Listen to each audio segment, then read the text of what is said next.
Ézéchiel chapitre 5. Et toi, fils de l'homme, prends un instrument tranchant, un rasoir de barbier, prends-le, et passe-le sur ta tête et sur ta barbe.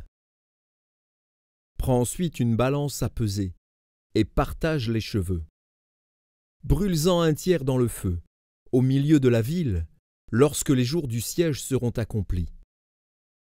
Prends-en un tiers, et frappe-le avec le rasoir tout autour de la ville. Disperse-en un tiers au vent, et je tirerai l'épée derrière eux. Tu en prendras une petite quantité, que tu serreras dans les bords de ton vêtement.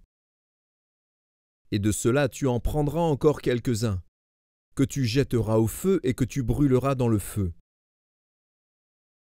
De là sortira un feu contre toute la maison d'Israël. Ainsi parle le Seigneur, l'Éternel. C'est là cette Jérusalem que j'avais placée au milieu des nations et des pays d'alentour. Elle a violé mes lois et mes ordonnances, et s'est rendue plus coupable que les nations et les pays d'alentour, car elle a méprisé mes lois. Elle n'a pas suivi mes ordonnances. C'est pourquoi ainsi parle le Seigneur, l'Éternel. Parce que vous avez été plus rebelles que les nations qui vous entourent, parce que vous n'avez pas suivi mes ordonnances et pratiqué mes lois, et que vous n'avez pas agi selon les lois des nations qui vous entourent. À cause de cela, ainsi parle le Seigneur, l'Éternel. Voici, j'en veux à toi, et j'exécuterai au milieu de toi mes jugements sous les yeux des nations. À cause de toutes tes abominations, je te ferai ce que je n'ai point encore fait, ce que je ne ferai jamais. C'est pourquoi des pères mangeront leurs enfants au milieu de toi, et des enfants mangeront leurs pères. J'exercerai mes jugements contre toi, et je disperserai à tous les vents tout ce qui restera de toi.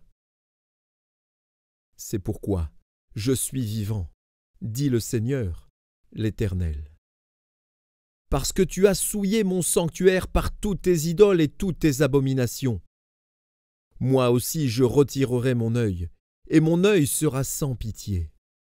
Moi aussi je n'aurai point de miséricorde. Un tiers de tes habitants mourra de la peste et sera consumé par la famine au milieu de toi. Un tiers tombera par l'épée autour de toi, et j'en disperserai un tiers à tous les vents, et je tirerai l'épée derrière eux. J'assouvirai ainsi ma colère. Je ferai reposer ma fureur sur eux. Je me donnerai satisfaction, et ils sauront que moi, l'Éternel, j'ai parlé dans ma colère, en répandant sur eux ma fureur. Je ferai de toi un désert, un sujet d'opprobre parmi les nations qui t'entourent, aux yeux de tous les passants. Tu seras un sujet d'opprobre et de honte, un exemple et un objet d'effroi pour les nations qui t'entourent, quand j'exécuterai contre toi mes jugements, avec colère, avec fureur, et par des châtiments rigoureux. C'est moi, l'Éternel, qui parle, quand je lancerai sur eux les flèches pernicieuses de la famine, qui donnent la mort, et que j'enverrai pour vous détruire, car j'ajouterai la famine à vos maux. Je briserai pour vous le bâton du pain. J'enverrai contre vous la famine et les bêtes féroces, qui te priveront d'enfants. La peste et le sang passeront au milieu de toi. Je ferai venir l'épée sur toi. C'est moi, l'Éternel, qui parle.